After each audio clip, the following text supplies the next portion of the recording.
Hey, I'm Dave, and today we're going to introduce you to the FHA loan. Learn the benefits, basic requirements, and gain a better understanding of what this type of loan has to offer. An FHA loan is a loan program that's insured by the Federal Housing Administration, hence the name FHA.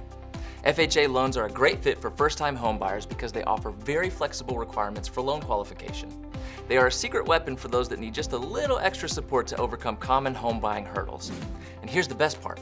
FHA loans aren't exclusive to first-time buyers. Any future homeowner can reap the benefits of an FHA loan.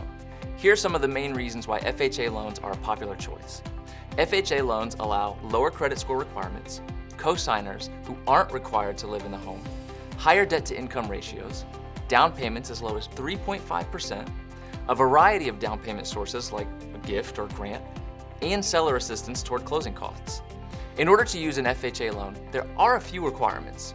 You must pay private mortgage insurance, use the home as a primary residence, have a steady source of income, have proof of employment, meet minimum credit score requirements, and not exceed the debt-to-income ratio limit. Check with your loan officer to determine the minimum credit score and debt-to-income ratio requirements for this program. FHA loans can also be used to refinance a home purchase. If this sounds like a great match, we can help you get a plan in motion. And if you're still searching for the right mortgage product, we have many options to explore. Consult with our experts to find the best fit for your needs. To get started, give us a call or start your application online at ovmfinancial.com/quickstart.